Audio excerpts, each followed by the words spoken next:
आज हम लोग आईपीओ की बात करेंगे। ग्लोटीज आईपीओ एक ऐसा आईपीओ है जो छोटे साइज का है एंड इसमें जीएमपी ₹5 का दिख रही है कि सुस्त दिख रहा है, और लास्ट 2 दिनों के ट्रेडिंग सेशन में सब्सक्रिप्शन डेटा भी 100% जस्ट सब्सक्राइब हुआ 100% के आसपास। तो उस हिसाब से इसको देख सकते हैं।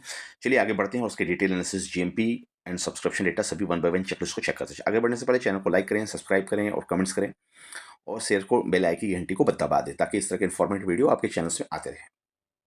आईपीओ की प्राइस की अपर बैंड देखिए ₹129 की है। 5 की जीएमपी चल रही है। आज आज ही आईपीओ क्लोज होने जा रहा है और करीब सब्सक्राइब हुआ है 0.96%, 96% सब्सक्राइब हुआ। अभी भी 100% सब्सक्रिप्शन 2 दिनों के बाद नहीं हुआ। आज ये इनके थर्ड डे। देन जीएमपी 3.88% बढ़ता हुआ दिख रहा है और एस्टिमेटेड प्राइस अप्रॉक्सीमेट 134 की आ रही है। ये जीएमपी है, उतार चढ़ाव इसमें देखने को मिल सकता है। और ये स्टेटस जो आ रहा है जीएमपी का 1 अक्टूबर 2025 करीब करीब 7 बजे के आसपास का स्टेटस देखने को मिल रहा है। सब्सक्रिप्शन डेटा को देखें तो टोटल बोल रहा हूँ 0.96 सब्सक्राइब हुआ फर्स्ट डे के अंदर।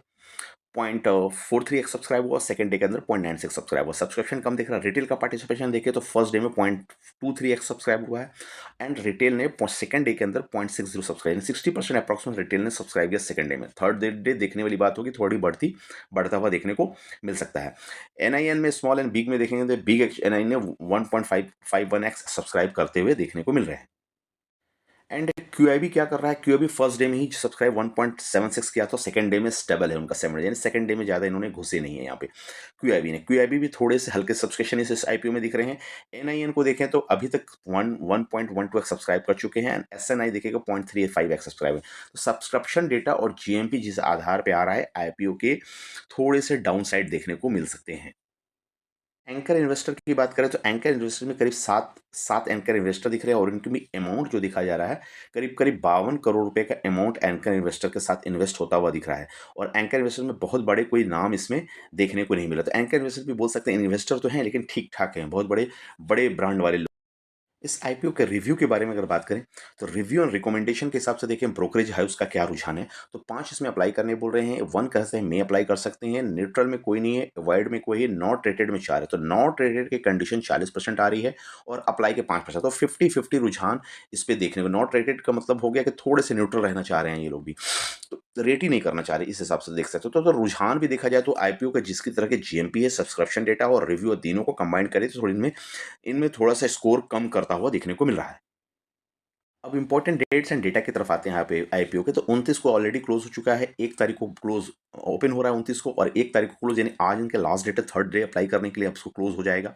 इसके लिए आप इसको देख सकते हैं। और आईपीओ का प्राइस बैंड देखें, ₹120 से ₹129 चल रहा है। तो यहाँ पे प्राइस बैंड के हिसाब से ये ठीक ठाक दिखता है थोड़ा सा। आईपीओ के साइज देखें 307 करोड़ का, तो साइज हम बोल सकते हैं लो साइज है, मीडियम से थोड़ा कम है। तो थोड़ा सा आईपीओ की जीएमपी उस हिसाब से आनी चाहिए लो होने के बावजूद भी। लेकिन हम लोग क्या देख रहे हैं कि 307 करोड़ में भी आपको जीएमपी ज़्यादा नहीं आ रहा, 3 से 4% का आ रहा, और सब्सक्राइब भी 100% नहीं हुआ। थोड़ा सा क्वेश्चन इसके आईपीओ के क्वालिटी के ऊपर देखने को मिला। फ्रेश इशू क्या कर रहे हैं, वो 160 करोड़ रुपया लगाने जा रहे हैं और ये 147 करोड़ रुपया लेके जा रहे हैं। तो यहाँ भी है, अगर बोल सकते हैं तो 307 करोड़ में करीब करीब 50% आप पैसा 50 से 55% लगा रहे हैं, 55% और 45% लेके जा रहे हैं। तो यहाँ पैसा लेके जा रहे हैं, गलत चीज़ दिख रही है यहाँ पे। आईपीओ के सब्सक्रिप्शन और बिजनेस के हिसाब से देखें तो थोड़ा सा पैसा लगाने जा रही है, 160 करोड़ लगाने जा रही है। प्रमोटर होल्डिंग कितने आ रहे हैं? तो 98% प्रमोटर होल्डिंग प्री आईपीओ आ रहे हैं, पोस्ट केस में मेंशन नहीं देखने को मिल रहा है। देन 300 करोड़ के आसपास की ये आईपीओ हो, और जबकि 160 करोड़ रुपया आप फ्रेश इशू में दिखा रहे हैं कि हम इसको लगाएंगे। तो इसको कहाँ लगाएंगे? तो वर्किंग कैपिटल एक्सपेंडिचर के रूप में अगर देखा जाए तो purchase of the commercial vehicles and container के तौर पे देखें तो 132 करोड़ लगाने जा रही है। और अदर 160 में जो बचे हुए हैं करीब 28 करोड़ के आसपास, ये आपका जनरल कॉर्पस पर्पज से लगाने जा रही है। तो ये requirement of the company towards the purchasing over the commercial vehicle ये खरीदेगी, यानी कॉर्पोरेट बिजनेस पर्पज के तौर पर लगा रही है। कंटेनर ये खरीदने के ऊपर ये पैसा लगाने जा रही है। 307 करोड़ रुपए की आईपीओ पे लाइन लेके आ रही है। ये कंपनी 2004 की इनकॉर्पोरेट हुई थी और 6 सेक्टर से लॉजिस्टिक सॉल्यूशन प्रोवाइड करती है। तो लॉजिस्टिक सॉल्यूशन का सेक्टर जिस हिसाब से है, तो सेक्टर में प्रेशर ऑलवेज देखने को मिला है। इसमें हाई कैपिटल इंटेंसिव बिजनेस है और अभी तक सेक्टर में थोड़ी रुझान अच्छे नहीं दिख रहे हैं। इस कारण को, अगर इस सेक्टर को अगर जीएमपी और जीएमपी और सब्सक्रिप्शन डेटा को देखें तो उस हिसाब से यहाँ सेक्टर को मार खाता हुआ ये स्टॉक देखने को मिल रहा है। इनके थोड़े बिजनेस में नजर डालें। ग्लोटीज क्या करती है? Leading provider of the integrated logistic solution. Leading provider है इंटीग्रेटेड लॉजिस्टिक सॉल्यूशन का, लॉजिस्टिक प्रोवाइड करी offering for the end to end transportation across the ocean, air and road, तीनों जगह में एंड टू एंड सर्विस पर, इसके बीच में कोई नहीं है, पूरी सर्विस ये दे रही है। Handling of the third party logistic and cargo cargo handling third party logistic में भी ये कंपनी है। लॉजिस्टिक तो दे रही है, किस चीज़ की लॉजिस्टिक दे रही है, तो यहाँ पे लॉजिस्टिक रिन्यूएबल एनर्जी की में लॉजिस्टिक दे रही है, एंड इंफ्रास्ट्रक्चर प्रोजेक्ट्स के लिए दे रही है, एंड पावर प्रोडक्ट्स के बारे में दे रही है। तो इनके लॉजिस्टिक के सेक्टर जो है मैन्युफैक्चरिंग के जो जो अप ट्रेंड सेक्टर है, उस हिसाब से बोल सकते हैं, दे सकते हैं, देख सकते हैं इनके उस हिसाब से लॉजिस्टिक प्रोवाइड करी है। सोलर में है, विंड में है, हाइड्रो में है, एंड सप्लाई चेन के हिसाब से देखते हैं तो लॉजिस्टिक प्रोवाइड करने के सेक्टर अच्छे हैं, जिसके साथ पैसे आ सकते हैं, बोल सकते हैं आप इसको, उस हिसाब से आप देख सकते हैं इसको। अब इनकी नेटवर्क की बात करें, मेंटेनिंग ए इंटरनेशनल नेटवर्क, करीब करीब 256 ओवरसीज एजेंसियां हैं, 124 शिपिंग लाइन है, एंड 16 एयरलाइंस है। अब इस कंपनी के स्ट्रेंथ क्या है, स्ट्रेंथ देखिए कि ये लीडिंग प्लेयर है रिन्यूएबल एनर्जी इंडस्ट्री के तौर पे लॉजिस्टिक प्रोवाइड करने के लिए, एंड वाइड नेटवर्क है, coupled with the optimum utilization of the our asset portfolio, तो रेंज इनके पास में ठीक ठाक आ रहा है। देन हैंडलिंग डाइवर्सिफाई प्रोजेक्ट्स के तौर पे देखते हैं, लॉजिस्ट logistic relationship with the diversified set of the customer across the industry, तो मोटा मोटी बिजनेस ठीक ठाक है, लेकिन बिजनेस के सेक्टर के लिए थोड़ा सा कंसर्न मुझे देखने को मिल सकता है इसमें। बिजनेस के बाद आते हैं इनके फाइनेंशियली क्या कर रहे हैं, अगर बिजनेस थोड़े से वीक है तो फाइनेंशियल कैसे शो कर रहे हैं, उसको मैचिंग क्या है, किस तरफ से इशारा कर रहा है। फाइनेंशियल में देख सकते हैं 89% से रेवेन्यू ग्रोथ हो रहा है, जो एक अच्छी चीज़ है। पैट 81% से ग्रोथ होता है, अगेन ये अच्छी चीज़ है। 2024-25 के डेटा के हिसाब से ये बोला जा रहा है भैया हम रेवेन्यू में भी सेल भी कर पा रहे हैं और पैट भी निकाल रहे हैं, नेट प्रॉफिट भी निकाल रहे हैं, तो जो यहाँ पे तो बिजनेस अच्छा दिख रहा है। अब हम डिटेल देखते हैं इनका। 2023-24-25 के डेटा के हिसाब से हमारे दिख रहा है एसेट 72 करोड़, 81 करोड़, 156 करोड़, यहाँ बढ़ता हुआ दिख रहा है, अप ट्रेंड में है। टोटल इनकम यानी रेवेन्यू देखे 478 करोड़, 499 करोड़ और 942 करोड़, तो ईयर हमारा रेवेन्यू बोले थे 81% बढ़ा है, दिख रहा है बढ़ता हुआ। And profit after tax, PAT को देखेंगे 22 करोड़, 30 करोड़, 56 करोड़, पैट भी आपको 30 से 56, यहाँ भी 80% के आसपास बढ़ता हुआ दिख रहा है, ये ठीक ठाक है। ईबिटा को देखें 33 करोड़, 40 करोड़ एंड 78 करोड़, ईबिटा भी आपको अच्छे करीब डबल होते हुए दिख रहे हैं।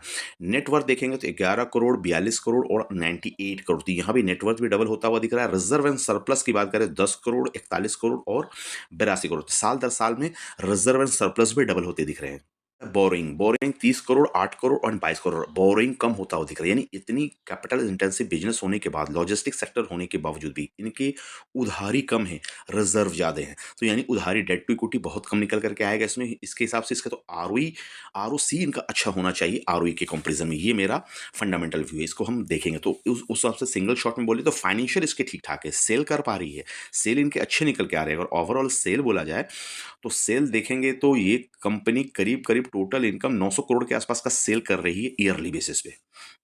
परफॉर्मेंस इंडिकेटर के तौर पे देखेंगे तो 900 करोड़ की सेल्स सालाना करने वाली की मार्केट कैप कितनी आ रही है, मार्केट कैप देखिएगा 1192 करोड़, यानी यूं बोल सकते हैं कि जितना सेल हो रहा है उससे 80% से मतलब 80% सेल कर रही है मार्केट कैप के अकॉर्डिंग। तो ये कंपनी उस हिसाब से undervalued market cap and sale के हिसाब से आप इसको देख सकते हैं, थोड़ा सा ठीक ठाक यहाँ वैल्यूएशन के अकॉर्डिंग आपको देखने को मिल सकता है।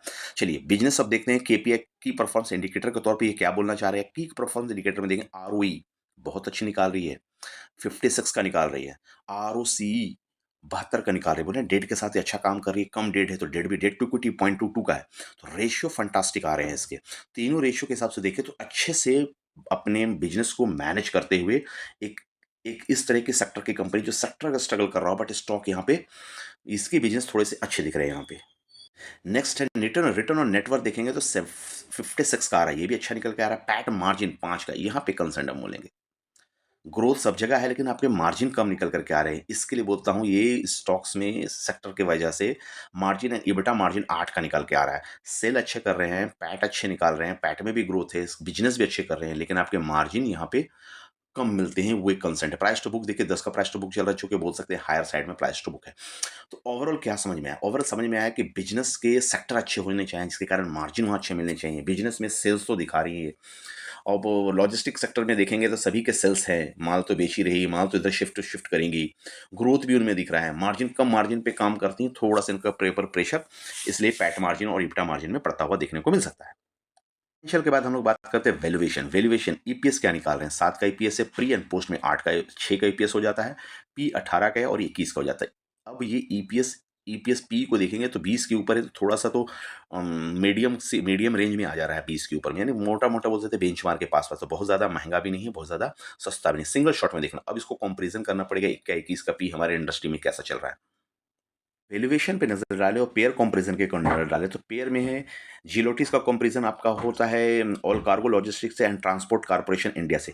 तो यहाँ पे देखें ईपीएस के अकॉर्डिंग ये 7 का ईपीएस आ रहा है, ऑल कार्गो का 1 का 1.75 का ईपीएस आ रहा है एंड ट्रांसपोर्ट कॉर्पोरेशन का 53 का ईपीएस। तो ईपीएस के मामले में मीडियम ईपीएस आपको दिखने को मिल रही है। अब आए पी इनका, पी आपका 21 का आता हुआ दिख रहा है और आपका ऑल कार्गो का 17 का ईपीएस पी आ रहा है एंड ट्रांसपोर्ट का 25 का पी आ रहा है। तो पी के हिसाब से थोड़ा-सा क्वेश्चन हम बोल सकते हैं 21 और 25 और 17 के हिसाब से कि यहाँ के ऑल कार्गो के हिसाब से पी महँगा है एंड ट्रांसपोर्ट कॉर्पोरेशन के हिसाब से थोड़ा सस्ता है। तो इन दोनों का एवरेज निकाले तो 50-50 मुझे कंडीशन इसके वैल्यूएशन के अकॉर्डिंग दिख रहा है। रिटर्न ऑन नेट वर्थ देखिए 56 का आ रहा है, ऑल कार्गो का 2 का आ रहा है एंड ट्रांसपोर्ट कॉर्पोरेशन का 19 का आ रहा है। तो वैल्यूएशन में थोड़ा-सा 5 से 10% का क्वेश्चन आप मान के चल सकते हैं।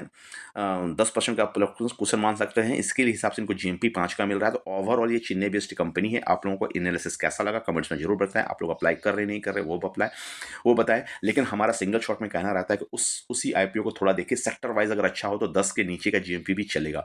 लेकिन एटलीस्ट 10 के ऊपर का जीएमपी आना चाहिए। उस हिसाब से थोड़ा-सा वीक वीक इनका अट्रैक्शन दिख रहा है, पीपल का, रिटेल का भी और एचएनआई का भी एंड बिग एचएन क्यूआईबी का भी। थोड़ा उस हिसाब से इसको देख सकते हैं। लंच के बाद इसका अगर थोड़ा-सा रिव्यू करें, आफ्टर लंच पीरियड में देखें इनको कैसा जीएमपी थोड़ा बढ़ रहा है कि नहीं बढ़ रहा, उस हिसाब से अप्लाई करने का सोच सकते हैं। This is my personal opinion, कोई रिकमेंडेशन नहीं है। इस आईपीओ को मैं थोड़ा अवॉइड करना चाहता हूँ क्योंकि सेक्टर मुझे ठीक-ठाक नहीं दिखते। जैसे मार्जिन के बारे में बोले तो पैट मार्जिन 5 से कम आ रहा है, ईबिटा मार्जिन 8 से कम आ रहा है। तो थोड़ा-सा मार्जिन कॉन्ट्रैक्ट होता है। सेक्टर अच्छे होंगे तो उसमें मार्जिन आपको अच्छा मिलेगा, ग्रोथ अच्छा मिलेगा। ग्रोथ तो ये कर रही है, सेल्स तो अच्छे निकाल रही है, मार्केट कैपिटल वो काम कर रही है, बट थोड़े से मार्जिन कॉन्ट्रैक्ट्स हैं। चलिए फ्रेंड, मिलते हैं अगले वीडियो में, तब तक के बाय-बाय। कमेंट्स में बताएँ आप लोगों ने अप्लाई किया है कि नहीं, और ज़रूर इसमें लेक्चर को चैनल को लाइक करें, सब्सक्राइब करें और शेयर करें।